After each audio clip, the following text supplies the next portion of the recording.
I be like, sheesh, sunset on the beach. Make me wanna pull up on Miami with the heat. I don't know about you, but I know. All right, everyone, welcome back to the Anytime Sports Podcast Show. For the very first time ever in ASP history, we are going to have a guest. That is because Colin is going home for fall break. I'm actually going to be going home today, too. But, yeah, Colin was unable to film this week, so my roommate decided to step up. And for the very first time in ASP history, here's a guest. It's my roommate, Riley. Thank you for having me. I feel so honored to be a part of this podcast. All right. Now, we can get into the NFL news. This past week was a very, very interesting week of NFL football. We just had a game happen last night. We'll talk about that potentially once it gets closer. But a huge one I want to start with, this seems like it was ages ago, but Buccaneers-Falcons. Obviously, Kirk Cousins having a career game here. He threw for 58 attempts, 42 completions, 509 yards, 4 touchdowns. And he still didn't win Offensive Player of the Week, which is a crazy stat. But the Falcons are 3-2, and I believe who do they play this week? I believe they play Carolina on Sunday. So, and they're at Carolina. So this Falcons team can very well start off 4-2, and then they play Seattle and Tampa again. So their season could very well start off good. Riley, you have any thoughts on this game? I would say they really needed that victory, especially in divisional win, and they have a chance to have a streak with the Panthers next week. I would say that was really big for them.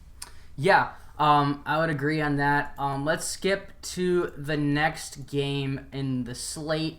Next game that we feel like we should highlight, and this was a big one for Caleb Williams and the Bears. We're all Bears fans here.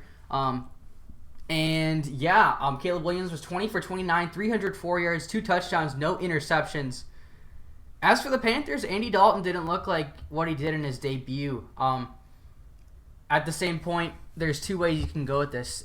Are the Bears back or are the Panthers that bad? I'll ask you that question. Do you think the Bears are back or do they have more to prove? I think it's a combination of both, because in this game you can clearly see that Caleb Williams felt more comfortable. And the rushing, that's what stood out to me. The rushing was way better than it has been in a couple of weeks. And I felt like with that good of a rushing, it gave Caleb more confidence in himself.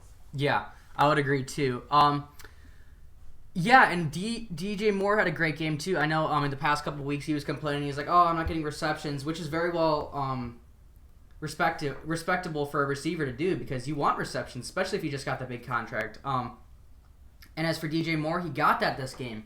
He had 5 receptions for 105 yards with 2 touchdowns, and his snags were great. His first one, he got out of the side along the end zone and then ran in, and his second one was a dot by Caleb. And it's really nice to see the chemistry on this team building, especially, I don't know, Bajan had a reception or a rushing attempt. But yeah, it's nice to see things clicking with this team, especially as Bears fans, and especially with the first weeks going how they were. This week, the Bears play.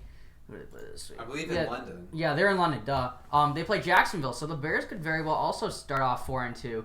And then they have Washington and Arizona. So yeah, things are looking good. They have a bye week after this week, which is obviously perfectly placed because you'll have time to reacclimate to the U.S. before taking on Washington. But the Washington one will be interesting because Jaden Daniels was so good and because Caleb Williams is good. And I would argue this past week that Caleb Williams got snubbed for Offensive Rookie of the Week because Jaden Daniels has won it 4 out of 5 weeks. But I think this week Caleb proved why he should have won this. And things are looking bright for the Bears. I want to skip to this next game. I want to look at the high-scoring affair between the Ravens and the Bengals. Ravens coming out 41-38 here. I want to ask you this. The Bengals are 1-4 on the season. What do you think that comes down to? Is it things not clicking on the offense? Because obviously Joe Burrow, he threw 5 touchdowns in this game. What do you think that comes down to? I think it's more to their defense. Yeah. Because their defense keeps getting blitz. Like, Lamar, he kept getting those passes and he kept having so much time in the pocket. Yeah. Because I remember this one play where Lamar, stiff-armed a defensive end to the ground. Yeah. Yeah, I would say it's the defense as well as the rushing game because not having Joe Mixon their offense is producing. But at the same time, once it gets to the later half of the season and you're relying on, Chase Brown, he can step up, but at the same time, having a high caliber running back that was on your team for a while, and Joe Mixon, that's really hurting the team. As for this guy, Derrick Henry, he had 15 carries and a touchdown. He didn't have the greatest game now, but still at his age, performing the way he is. And also this for the Ravens. What do you think? Is this a turning point for them? They scored 41 points. Lamar only completed basically half of his passes. What do you think this means for them? Obviously, Lamar isn't that great of a throwing quarterback, but do you think they can make a run now that they're 3-2? I believe so, because this was a crucial win for them, especially in division. Swings all the momentum towards them because they didn't start off the season great. No. They started horribly, but they have been on a winning streak lately, and if they can keep going, they can build this up to get like that number 1 seed and get that bye. Yeah. Another huge game and another huge team, or two teams with big changes. The Jets firing Robert Saleh. They lost in their game, but let's talk about Saleh first. Obviously, if you guys haven't seen the way that he exited, and they kind of they gave him an escort out of the Jets facility. He didn't even get to say goodbye to his team. What do you think? Is that an unclassy move for them, just getting him out of there? But I think as a franchise, you should allow your coach to say bye to the players he spent two years with. Or is there a reason behind that? I would say that's a little unclassy, and I felt like they fired him too soon. Yeah. Just 5 games in, especially with a new QB playing. Yeah. That QB is a 40-year-old and coming off an Achilles injury. There's going to be some adjustments. Yeah. I felt like management should give him more time to breathe and to adjust. And now I don't know how their season's going to go because I don't feel like their current option. I don't know how that's going to make them better or something like that. Yeah. Yeah. Did they announce an interim head coach yet? I think it was their DC. Yeah, it's just the DC. See if I could find his name. Yeah, but the Jets did lose to the Vikings, who are now 5-0 on the season. The only 2 teams left that are undefeated are the Vikings and the Chiefs. Who would have thought the Vikings at the beginning of the season would be undefeated? Not me. Yeah, I want to ask you, do you think the Vikings keep winning? Do you think they are a temporary team? Do you think they'll fall off at the end of the season? Or is Sam Darnold that guy? I think it's a little bit of both. What really stands out to me is Kevin O'Connell. He's a really great coach. He's proven that his last couple of years, and he's proven that this year. He adjusts to his QB with J.J. McCarthy getting the season-ending injury in the preseason. He adjusts. He adjusts to Sam Darnold's strengths, and he minimizes their weaknesses, and that's a sign of a great coach. Yeah, I would agree. And also, Sam Darnold was an early draft pick for a reason. I believe he was drafted 3rd overall in 2018, and these quarterbacks are drafted high for a reason. We saw that with Baker. He was drafted 1st overall, and now he's balling out. It takes time for some quarterbacks to develop in the league. It doesn't happen instantaneously. I mean, he didn't necessarily ball out in this game. He completed 14 for 31 with 179 yards and an interception. But at the same time, if you're able to win ball games, it doesn't matter how many interceptions you throw, as long as you can keep the momentum going. I'm looking forward for the Vikings. Their schedule continues to get a little more difficult. They have the Lions, then the Rams, then the Colts, and the Jags, and the Titans, and the Bears. So it looks easier. And then they have the Cardinals, Falcons. So not really, honestly, many tough. I don't see any teams. Yeah, besides the Lions and potentially see how they are at the end of the season, the Packers, or maybe, I mean, not to be biased with the Bears, if they can compete with them. I think the Vikings will get a couple losses in there, but looking at these teams now, the Vikings could very, very well be a playoff team. I'm not sure how deep of a playoff team. I'm not sure if I see Super Bowl yet, but they came together more than people thought. Let's move to this next game. And the current quarterback situation here is interesting.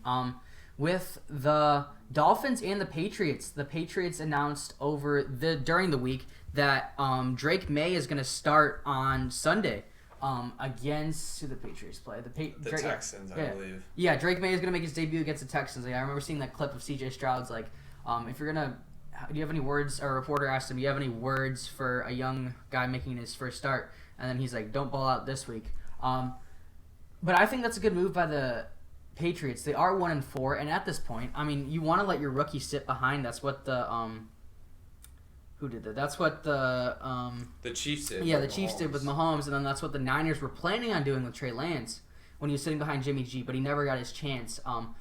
But at the same time, Drake May sat behind 5 games already, and you are losing. You might as well get him that NFL experience in now. In this game, the Dolphins came out on top 15-10. Dolphins are another interesting situation. We've talked about it a couple of times on this podcast, but what do you think of Tua? Where do the Dolphins go here with the quarterback? Do they stick with Tyler Huntley? Do they wait to see if Tua can play again? Do they bring in Tannehill? What do you think?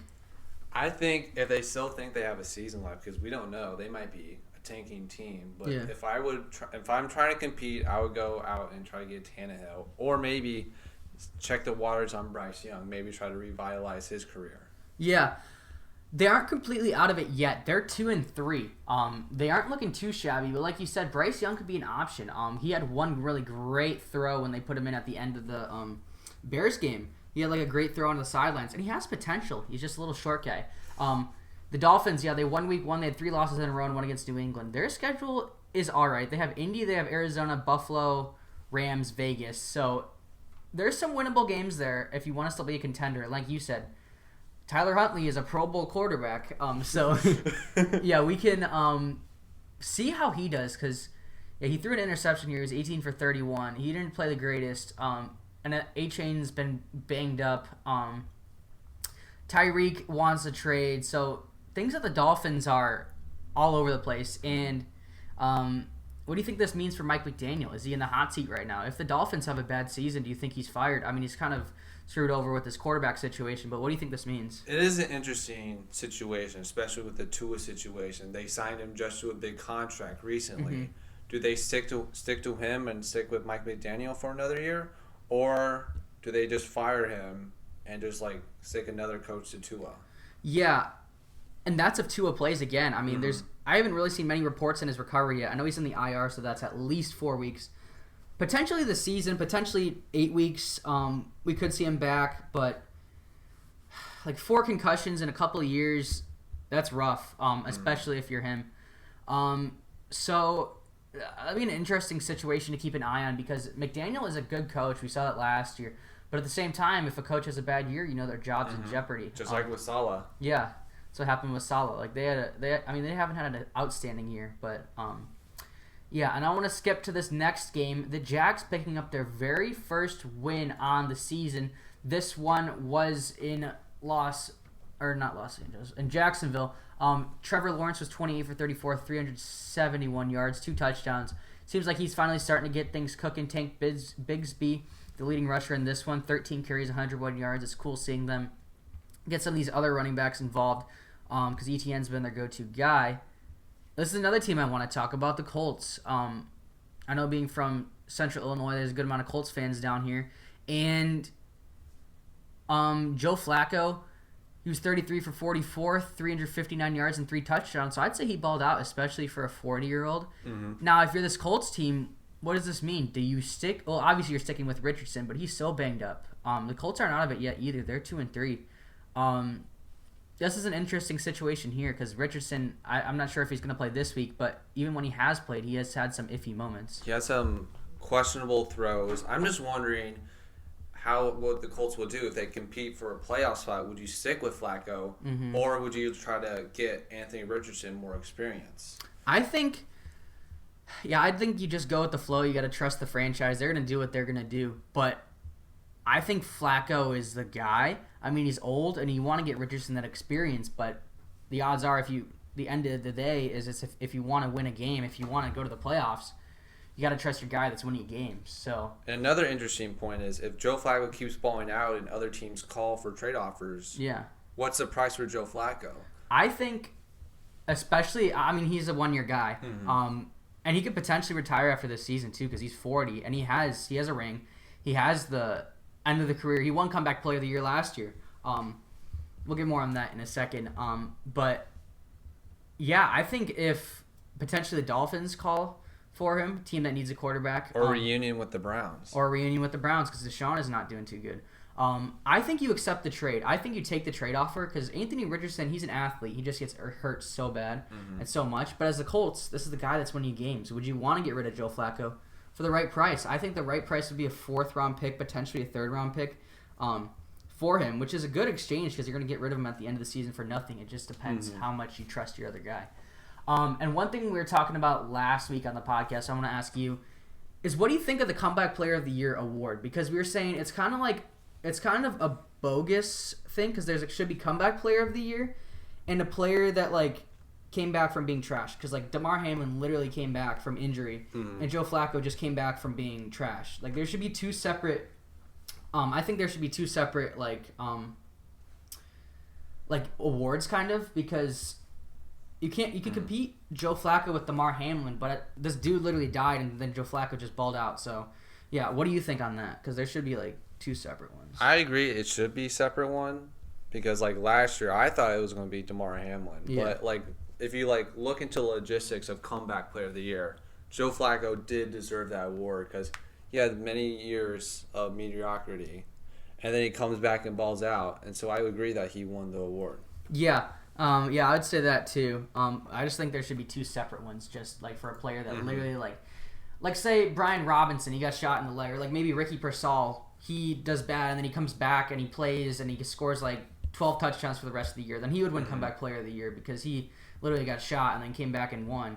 Versus like say maybe Ryan Tannehill signs with the Dolphins and he has a career year this year, he would win comeback player of the year. There should be two separate awards for the players, like a dude that's literally coming back and then someone who comes back from just being trash. Let's move on to this next game. We were watching this one. Bills-Texans, Ka'imi Fairbairn nailed a 59-yard field goal as time expired as the Texans win 23-20. This was a very interesting game to say the least. Josh Allen didn't really ball out. He was 9 for 30, 131 yards and a touchdown. I didn't realize he only completed 9 What I passes. would like to note is that he got really badly hurt in the did. third quarter, and it looked like he was concussed, but he kept on playing. Next drive, he went right back in. Yeah. Keenan Coleman had one reception, 49 yards, and was scored the only receiving touchdown of the game. James Cook scored a rushing touchdown. Obviously, this Bills team is going to be good. They're always good, but this Texans team is 4-1. C.J. Stroud, 28 for 38, 331 yards, and he's going against a rookie making his debut this week. So I think the Texans could very well start off 5-1. For the Bills, they're going to MetLife to take on the Jets this week, and I think that would be an interesting game too, considering Salah's gone. We have like a pick sheet at my news station, and we always put down picks. And that one was tougher than if it would have been like a couple of weeks ago. Because usually what happens is teams fire their head coach and then they go off for a couple of weeks. They rally. Yeah. And potentially that could happen here. So this game could be a lot closer than people would think.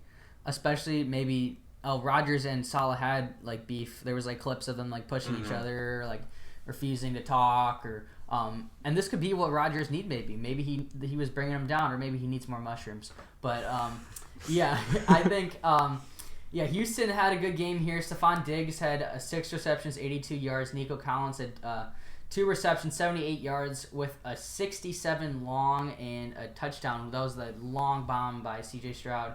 I think Nico Collins is out for this week. I'm not sure if they placed him on the IR. I know he was injured. Yeah, he is on the IR. And looking forward, this could be not a good thing for the Texans, obviously, but a good thing for Stephon Diggs and Nico Collins. They're going to move up in that thing, and they're going to take some receptions away from Nico Collins, and they're going to ball out this week. I think they'll win over the Patriots, obviously. But if you had to pick between these two teams, the Bills or the Texans, who do you think could make a deep playoff run? I would say the Texans because C.J. Stroud's more experienced. D'Amico, their head coach is more experienced, and they have more chemistry. But with the Bills, I'm just questioning because watching that game, I just see like questionable coaching decisions by Sean McDermott, like keeping in Josh Allen. And then what really stood out to me was like late in the fourth quarter, they're close to their own end zone on the 5-yard line with 50 seconds left. I would just like run out the clock. Yeah. Especially knowing the Texans have that good of a kicker. But they just like throw it out, keep throwing it out and stopping the time. And that's what led to the game-winning field goal because the Texans had all that time, just enough time to get the field goal, and that's how they won. It's interesting. What would you feel like? Would you feel Sean McDermott, if they have like another like middle in year like they had last year, would you put him on the hot seat? Yeah, I mean, he's been with the Bills for a while now, and him and Josh Allen have that connection. But at the same time, you gotta look at getting rid of someone. Oh, my camera always says this. Yeah, viewers know this. My camera always says this. But yeah, Sean McDermott, I think he's gonna be in the hot seat, especially if the Bills choke the playoffs again, because this happens every year. It's to the Chiefs in the playoffs, to whoever in the playoffs. They keep choking, and you can't you gotta fire someone if your team keeps choking in the playoffs. Which obviously, he could get fired. I think, like you asked me, I think he very well could get fired, especially if the Bills don't make the playoffs or lose in the playoffs, because at some point you got to make a change, because you just can't keep making the playoffs but falling short. So remember, they fired their offensive coordinator last year in the middle of the season, and they had some mix of results. They had like some games where they were playing really well, and the others just flying out. Yeah. Let's move on to this next game. Another team that I think has surprised a lot of us. Another rookie quarterback, the Broncos beating the Raiders 34-18. Pat Surtain went off this game. He had a great game. No, it wasn't Pat Surtain. It was Corton. Who had the... Okay, never mind. I thought there was a Denver receiver that did good. But Bo Nix, 19 for 27, 206 yards. He's kind of a rookie quarterback that's fallen in the low light, because Caleb, at least from what I've seen, Caleb and Jaden Daniels are getting the spotlight. But Bo Nix isn't doing terrible. His team's 3-2 right now. So are the Bears. A lot of good rookie quarterbacks balling out. It depends what Drake May does to the Patriots. We could see this being one of the best quarterback classes in recent history. As for the Raiders, what do you do with this team? Because Gardner Minshew went 12 for 1,737 yards with 2 interceptions. Then they put in Aiden O'Connell. He was 10 for 20, 94 yards. Devontae Adams wants to trade. He's going to be out for this week. You don't really have the running back. You lost Josh Jacobs. You're in a new market in Vegas. What do you think you do with this team? What do you think they need to do to change things around? I would say keep building around Brock Bowers, because he's been playing like one of the best tight ends in these just couple weeks, and that he's just a rookie. What I would do is, because who do they play next week? The Raiders, I believe it's let me check. It's the Steelers, which could be an interesting game. We'll get to them in a little bit, but yeah, they got the Steelers, Rams, Chiefs. So some difficult games coming up, and definitely ones they want to win, because you don't want to go and lose these next 3 games in a row. Definitely, but yeah, continue. Because they have some interesting decisions to make. Yeah. Because if they keep falling off, Devontae Adams already wants to trade. Do you trade other pieces off? Like, do you trade for Max, their defensive edge? Do they trade him, even though he's like one of the best edges? What do you think? Yeah. Would you try test trade market for that? I think you would test the trade market for Crosby, because there's a lot of teams that would want him. I know as Bears fans, we want him. You don't want to give up too much for him, obviously, but he's a great player, and especially the Raiders have Minshew, and they have Aiden O'Connell, who they drafted late last year, I believe. Yeah, he was in the 4th round. A 4th round quarterback, and he was 10 for 20 in this. So this isn't a guy you really want to build. I mean, you don't want to build your team around him. I mean, he played all right last year, but he hasn't proven to lead the team. And then Minshew's been so far. Yeah, I think you trade away your assets if you decide you want to tank, because they're 2-3. So technically, I'm not out of it yet. But if they go and lose these 4 straight, they will be 2-7.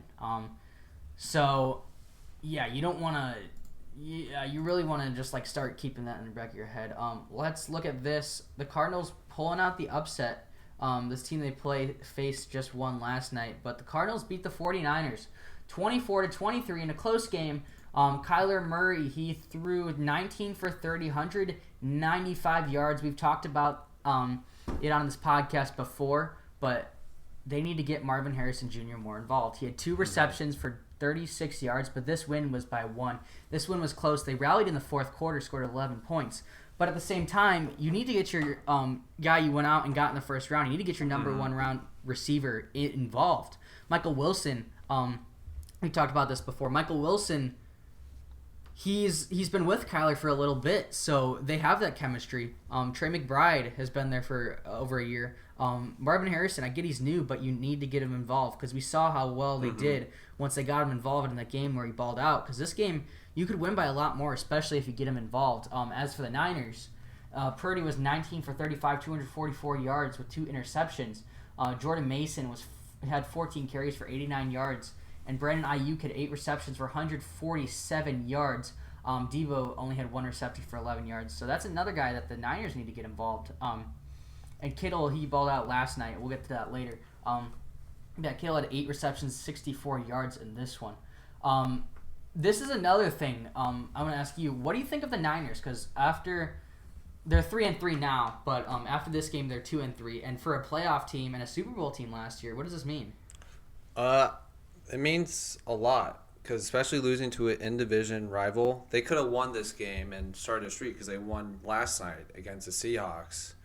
And Brock Purdy, I like the way he's been playing these past couple weeks. Even though he didn't have this great of a game, he's shown flashes of why he deserves to be in that top tier of QBs. Yeah, exactly. And the Cardinals could potentially make a run, like I'm saying, if they get Brock Purdy involved. Let's move to the Cowboys and Steelers. We're going to skip past a couple games here. We're going to move to Cowboys and Steelers. Steelers are an interesting situation, too. Because I was seeing rumors that Russell Wilson might start, but Fields is winning games. He had 15 completions in 27 attempts for 131 yards and 2 touchdown passes. Those passes were to Connor Hayward and Pat Freiermuth. I want to ask you this. What do you think of the Cowboys? Because they were losing, and now they're 3-0 on the road after coming on top of the Steelers. But the Cowboys do have a difficult schedule, I believe. Yeah, they play Detroit, San Francisco, Atlanta, Philly, Houston. And now Washington's good. New York just beat the Seahawks this past week. So what do you think for them? What do you think of the Cowboys? Is this their year? Is it not? I don't think so. But what do you think? It's too early to tell if this is their year, but this was a monumental victory for them, especially without Micah Parsons. Because if they lost this game, they would be 2-3, and especially with that daunting schedule ahead, that would have been real trouble for them. So getting this win is vital if they want to go on a playoff run. Yeah, exactly. And I think with that, let's move into Week 6 and make some predictions for this. Usually me and Colin write down predictions, but we're just going to go on the fly today. 49ers last night beat the Seahawks 36-24. They wore their throwback uniforms. Big win for the Niners actually to bring back momentum. Like you said, if they would have won that last one, they would have rode a streak. Yeah, Brock Purdy threw for 3 touchdowns. Deebo Samuel got more involved in this game. 3 receptions, 102 yards, and his long was 76 yards. George Kittle, 5 receptions, 58 yards. As for Seattle, they're 3-3 now. They're Geno Smith threw 52 pass attempts. And then Kenneth Walker had 14 carries, 32 yards, and Lockett was the leading receiver in this game with 65 yards and a touchdown. Like you said, the Niners, they really should have won this last game. And the Seahawks, I want to ask you this. What do you think of them? Because they're in a division where teams are winning with the Cardinals and the Niners, and the Rams aren't completely out of it either. So what does this mean for the Seahawks? Well, they obviously need to keep winning games, but what do you think? This is going to be an interesting year for them because this is their first year with a new coach, with their previous coach being Pete. He's such a legend. And I think Mike McDonald, what concerns about me is that he's known for a defensive guru, but these past couple of weeks, his defense has been blitzed. Like last week against the Giants, like that was an embarrassment. Yeah. Like they could have won that game. If they won that game, they would be 4-2 right now. But since they lost that game, they lost this game, they could be on a tailspin towards the down low. Yeah, and especially in this division where teams are winning, and all these teams are mediocre right now, around 500. You can't really afford to lose games. Now I want to look forward to Sunday, 8:30 in the morning, Bears and Jaguars squaring off in London. This one could be an interesting one, too, because, the Bears traveled there earlier in the week. I'm sure the Jags did, and they're going to be there for 2 weeks straight, I believe, because they're playing the Bears, and then they're going to take on New England. I believe that game's in London, too. Obviously, I know the owner of the Jags, what was his name, Colin? He has, connections with, I think he owns a soccer team there. The Jags have a big market there, but, I'm moving ahead. But I think the Bears can very well win this one. The thing about international games is you don't know what team you're going to get. That's the thing that's tricky about it is you don't know what team will show up. You don't know who's necessarily going to win because all these travel factors, different practice locations come into play. But the Jaguars are coming off of their first win of the season. But I think the Bears have the momentum going into this one, especially picking up. It's just the Panthers, but a win is a win, especially in the NFL. And they came off of a big win over the Rams. And if they closed out that game against the Colts, which very well could have been closed out. They could have had 3 wins in a row. And especially with the rookie quarterback, it's good getting him exposed to these atmospheres like international games because it's going to happen, especially if he's going to stick around in the league, which he will. If he's going to stick around in the league for this long, NFL is obviously going to expand to more international games, more countries as these years go on. So it's good getting your rookie involved in these international games. But if you had to pick who's going to win this game, who would you say? This would be an interesting game. Coming into the year, you would think the Jags would be one of the best team in the NFC South. But they've been on the tailspin at the start of the year. Trevor Lawrence, he's been a turnover machine these past couple games. Now, heading into this game, an important note I would like to add is that the Bears were in London Monday, and the Jags, because of Hurricane Milton, they delayed their travel. They didn't fly until Thursday night, and they were going to be in London Friday morning their time. So will there be, because of that travel delay, will the Jaguars play worse because of that? Yeah, I think that could very well play a factor. I know there's people that they take that into consideration when placing bets on it, when putting the spread on it, when putting what team's favored. And the Bears, I think, like you said, have that advantage because you're gonna have 6 days to get acclimated to that because the time zones are different, especially with the Jags getting there they got there today, technically, or yesterday. Yeah.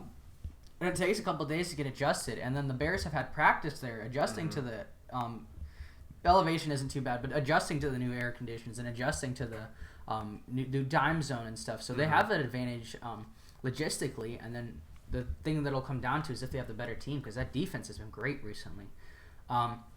Just move on to this next one. Both teams have been iffy so far, but Cardinals-Packers. Jordan Love came back from his injury this past week. And but this will be an interesting one because the Packers are coming off of a win over the Rams. I want to check Jordan Love's stat line in that game. But yeah, they signed Malik Willis. He led him to a couple wins. And then Jordan Love was 15 for 26, 244 yards, 2 touchdowns, and an interception. But yeah, this will be an interesting one, especially with the Cardinals. As long as, like I said, they get MHJ involved, they can win this game. What do you think? It's going to be interesting with the Packers because they've been inconsistent with their play this season. Like, they played well in the first game of the season in Brazil. They played well against the Eagles in the first half, but then in the second half, they kind of choked away that lead. And so, but then, like, later on in the season, they crushed the Titans, but then they played down the competition to the Rams, who were filled with injuries. I'm just going to see what type of Packers team will we get for the Cardinals. Yeah. Exactly. And then we can hopefully see a Cardinals team that would be the Packers. But the Colts are playing at the Titans. Titans coming off a bye week. Colts coming off of a win with Joe Flacco leading them to... And actually, no, they came off to a loss. Duh. But Jacksonville beating them in a close one. But I believe Joe Flacco's set to start this game again. I don't think there was any reports of Richardson coming back. Yeah, we just got to see what kind of Titans team and see what Week 6 picture we get of Will Levis.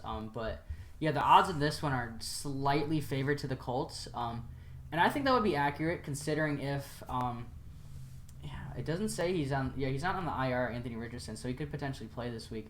It depends what Colts team we get. If we get Joe Flacco that's going to ball out, they can win this game because the Titans haven't been too good. What are your opinions on this game?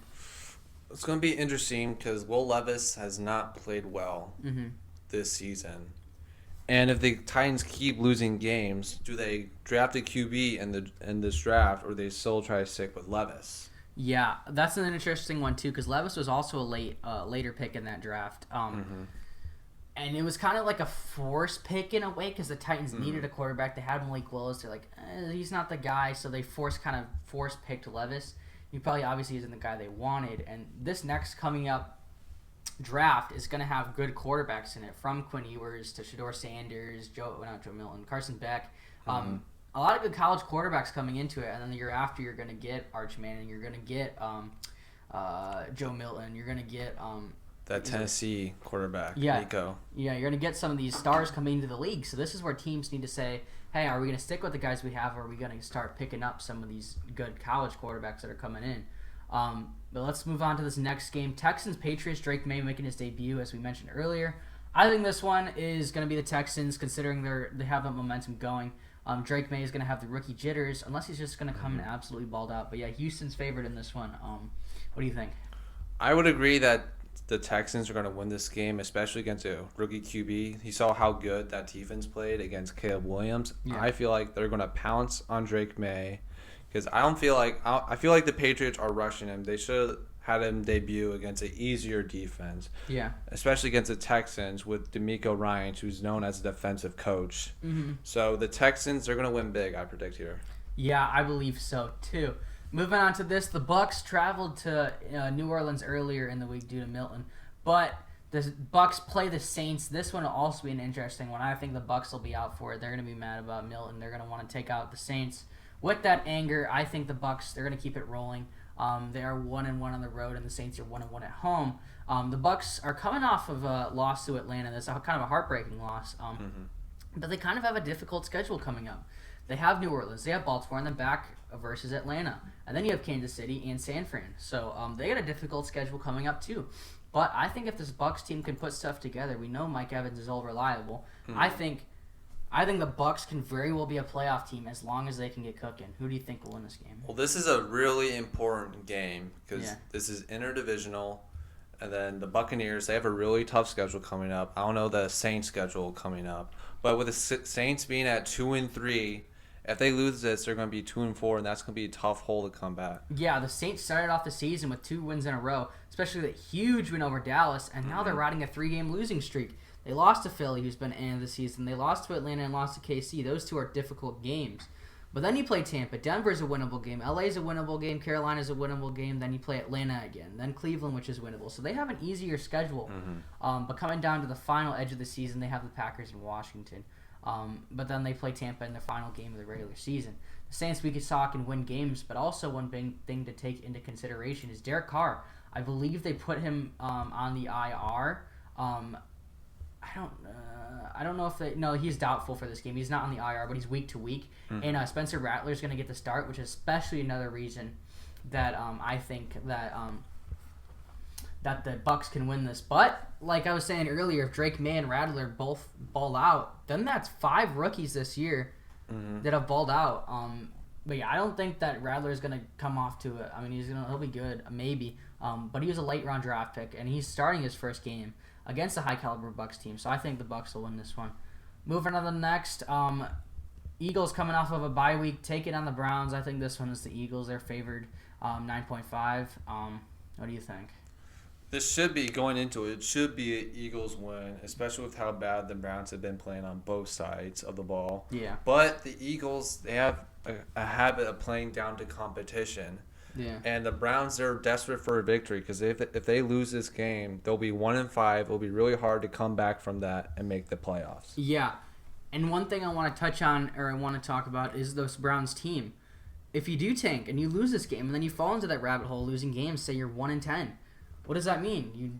What do you do with Deshaun? Because that's obviously one of the worst trades in the league, the best trade for the Texans. Because you're getting rid of those lawsuits. You're getting rid of this. He was good when he was on the Texans, which I get why they gave up that much, but you knew he had those lawsuits. And he hasn't played like he was on the Texans. Yeah, I don't know. And then you got Myles Garrett on defense. Amari Cooper's been in the talks of being traded. What do you think this Browns team does? If they lose, do they trade Myles Garrett? Do they trade Amari Cooper? Do you tank? Do you get those draft picks back? Because Myles Garrett could be very well traded for a first-round pick, potentially multiple, because he's a high defensive caliber player. But what do you think of this Browns team?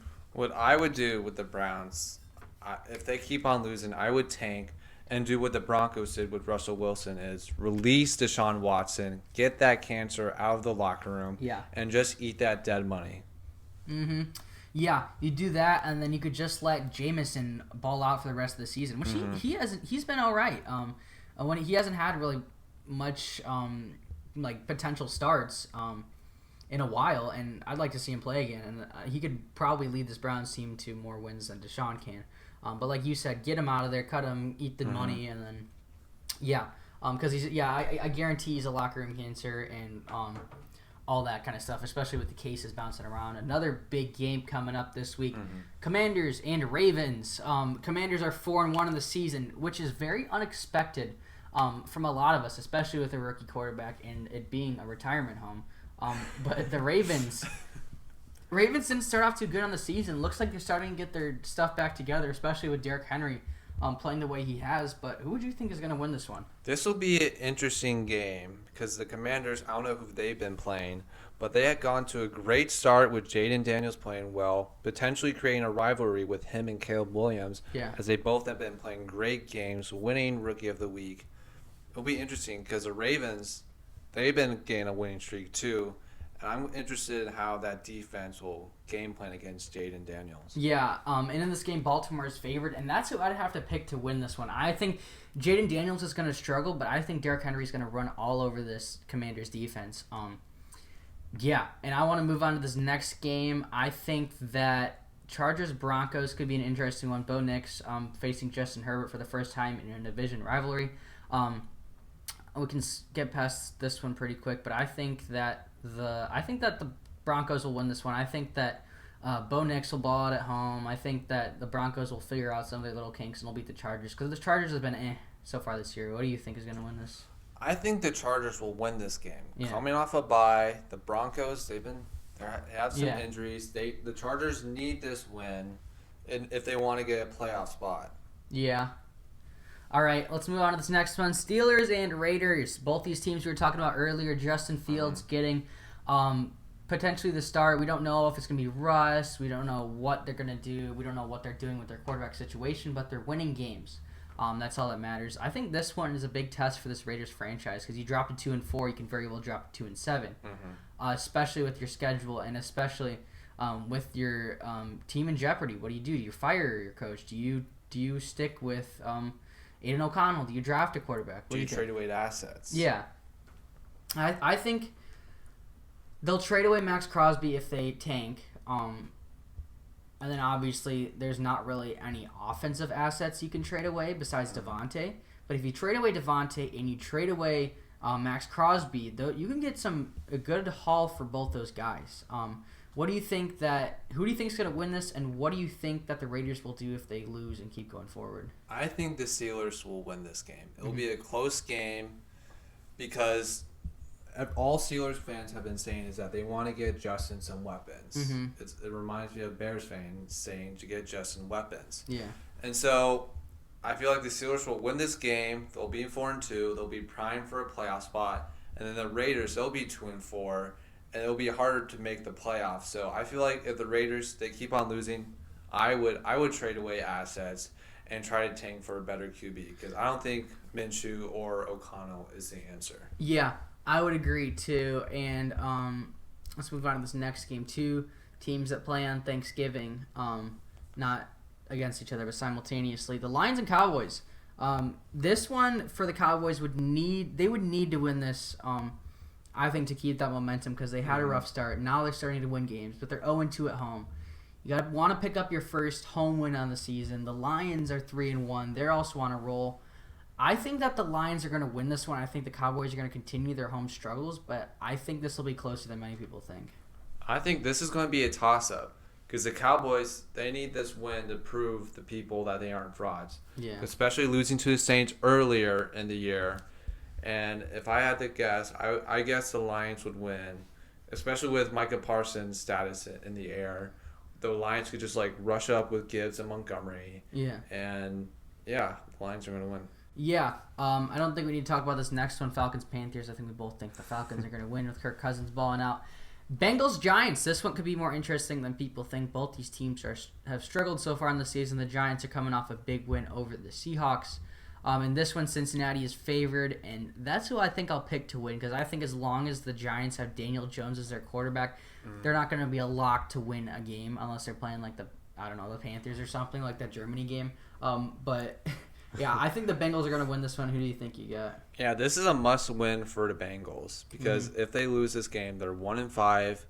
Not a lot of 1-5 teams make the playoffs. And with the Giants, last week, Daniel Jones, he was balling out. Despite his reputation, but I feel like this is going to be a Bengals win. And I don't know, the Giants' defensive line is one of the best, especially with the Bengals' rushing struggles. Yeah. I'm interested in how the Giants will game plan, Yeah. especially with all those great receivers with the Bengals. Yeah. I think that's how the Bengals are going to win. They're going to win over the passing game. Like you said, their defensive line is great. And the Bengals can't rush, so I think you're just going to say, screw it, and we're just going to – Joe Burrow's going to ball out, and he's going to pass a lot. But moving to this next game, and the final game in our Week 6 slate, Bills and Jets. We were talking about the Jets earlier, fired Saleh. Bills are coming off some struggles too. I think the Bills will take this one, but I wouldn't be surprised if the Jets clawed back. Obviously, Aaron Rodgers probably had a say in Saleh getting fired. He didn't like him. Maybe this guy who took over, he likes him better. And Aaron Rodgers will use that to win games, use that as motivation. But I think I'll take the Bills in this one. This is going to be an interesting game with a lot of turmoil with the Jets because apparently Saleh was going to get rid of Nathaniel Hackett, who's the offensive coordinator and previously has a good relationship with Rodgers. So was there some collusion with Rodgers and Hackett and the owner and getting Saleh fired before Saleh could fire Nathaniel Hackett? Because there's been a lot of offensive struggles. That's what's the problem's been with the Jets. Because their defense has been one of the best in the league. But with the offense has been stalling out, especially with Rodgers not playing as well as people would think. Yeah, I would agree. I think that is a valid take. Bye week teams this week are the Chiefs, Rams, Dolphins, and Vikings. 2 5-0 teams on their bye weeks, and 2 teams that have been struggling. So it's nice that we'll get a break from watching Chiefs football. But yeah, should be a very interesting week of football. Let's go over some NFL news real quick. Browns wide receiver Amari Cooper, not thinking about trade chatter as deadline approaches. We should talk about him for a second because a lot of teams need another receiver, especially if you got a guy like Amari Cooper. He's not getting any younger, but he still had caliber. We saw that last year with Joe Flacco. What kind of team do you think could step out and take Amari Cooper? What kind of team do you think needs a receiver right now? I think the perfect team would be the Chiefs. Because even though there's been rumors of Tyreek Hill going back to the Chiefs, I feel like Tyreek Hill, he's too expensive, and I feel like Amari Cooper, he's got a perfect fit, especially with the Chiefs losing Rashee Rice for the rest of the year. He could fit perfectly into that receiving core, especially being a veteran, leading young guys like Xavier Worthy. Yeah, like you said, you should have a veteran guy. Another guy, but he might be too pricey, is Devontae. The Chiefs are obviously a big highlight for those receivers, which maybe they'll use their bye week to process, okay, they're winning games now like they are, so maybe they'll wait. I mean, you don't want to wait till you start losing games, so maybe they'll wait till they notice some struggles because you still got Juju, you still got Travis Kelce, and if you could save that money, save it. But yeah, Amari Cooper, he'd be a good guy to help coach along Amari Cooper or Xavier Worthy. I think the Chiefs are on the hot seat right now for teams that need a receiver. Niners Jordan Mason injures shoulder during Thursday night win versus Seahawks. Yet another injury to the Niners running back field. Who knows when CMC will come back. Jordan Mason's now banged up. I don't know. What is Elijah Mitchell's status? Is he? I think he's still banged up. He should probably be coming back soon. Steelers quarterback Russell Wilson ready to rock and roll whatever Sunday is. That's such a Russell Wilson statement. Whatever role is Sunday versus Raiders, which is just building up that speculation that he might start. I think you stick with Fields. He's more young. He's athletic. And as Bears fans, we want to see him get those reps so he can get the better draft pick. Any other NFL news? Steelers wide receiver George Pickens unlimited snaps and lost to Cowboys. It's all up to Arthur Smith. Yet more chatter by receivers about their quarterbacks not giving them receptions. I saw the same thing with DJ Moore. Now Pickens is wanting more receptions. That's a big thing with these receivers. But like I was saying, you need to get your top guy the ball. Like Marvin Harrison Jr. earlier. Like you said, Jaguars say their flight was delayed. Any other statistics? Yeah, Spencer Rattler starting on Sunday. And I believe that is all we got. The Raiders to start Aiden O'Connell over veteran Gardner Minshew on Sunday. That'll be a big one too. Because what does that mean for Gardner Minshew? I want to ask you that. What does that mean for Gardner Minshew? You're benching him to put your young guy over him. How does that kill your team's momentum? Could this just be a step in the wrong direction? Because you're like, hey, Gardner, we don't trust you. I mean, I'm sure he understands, but still, that kills his momentum. That kills his mentality. Because they say Aiden O'Connell doesn't do good. Then he put Minshew back in. It's like, oh, sorry, we benched you. Now win us a game. I mean, that's his job, but at the same time, you're competing for that job. What do you think? It's just like adding to the turmoil because I've been watching some Raiders games and Gardner Minshew, he hasn't been the most consistent in his past like couple years he's been, and so it just like makes the question like if you're the Raiders and you keep losing games, do you just like go F it and like tank it and like start trading away assets like Devontae Adams? He already wants to be traded. Do you trade away Max Crosby like he did with Khalil Mack all those years ago? Yeah, exactly. That could be interesting, and it'll be interesting to look at. Texans wide receiver Nico Collins placed on injury reserve will miss at least 4 games. Nick Bosa says the Seahawks game feels like a definitely must win, and we know that they won that game. And usually on ASP we never cover baseball, but just considering with how games have been played out recently, I think we should have a quick baseball segment. Okay. And I know Riley has been watching some baseball recently, so let's cover this. Let's start with the Mets and Phillies with the power of friendship and the power of grimace. They take out the Phillies in the playoffs, 7-2 in the final game, and they win the series. What do you think of the Mets, and how far do you think they're going to go into the playoffs? It's been interesting with the Mets because the power of friendship has been a constant theme in MLB playoffs these past couple of years. Like Diamondbacks, Rangers, no one predicted those 2 teams to make the World Series last year. And then those Braves, when they were all injured, they won the World Series a couple of years ago. And so it's just interesting, especially this year with 3 AL Central teams make it to the ALDS. Yeah, exactly. And another team that's been pushing in the playoffs, they're down now. Oh, no, never mind. I was going to say the Royals, but they just lost last night. The Yankees move on, and if we can see a Yankees-Mets World Series, I was saying this the other day, that would be interesting to see. Obviously, a lot of baseball fans don't like seeing the Yankees win, but that would be my only exception. It'd be cool to see them do that. And another team, I believe they play tonight. It's Padres-Dodgers. Winner takes all. Who do you think could win this? It'd be fun to see the Dodgers get eliminated so early after they spent all that money. This is a big one. This one's on Fox at 7:08 tonight. Who do you think is going to win this, and who do you think will take it all? This will be an interesting game because both these teams, they don't like each other. As you see, they've been jawing a lot like the past couple of games. Fernando Tatis, he's been celebrating. A couple of Dodgers, they don't like that. And it will be interesting because this will be a big game. I believe it's at the Dodgers Stadium. Yeah.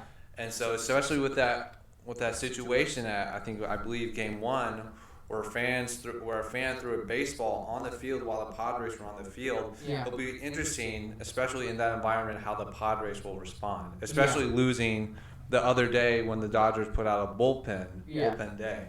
2 potentially aces from these teams are starting tonight too. Yu Darvish versus Yoshihiro Yamamoto. He's played great this year so far. And I believe this is his first. Has he started in the playoffs yet? I believe they saved him. Potentially, because they didn't have the they saved him for the right time and the right moment. We're ready to see Shohei Ohtani up in like 10 batters or something, like the thing pop up on the side of the screen. But this will be interesting. It'd be cool to see the Dodgers get eliminated, but they're a high caliber team, and they're favored 58%. Another game that was interesting, and I believe that they finish up tomorrow, Saturday, is the Guardians-Tigers. The Tigers also carrying it with the power of friendship, and the Guardians won their division. It'd be cool to see the Tigers win, but obviously Cleveland is a high-powered team. But they're playing at Cleveland at Progressive Field at 7:08 p.m. tomorrow. So after Saturday night, we should have the next round of playoffs all finalized. Who do you think will win this game?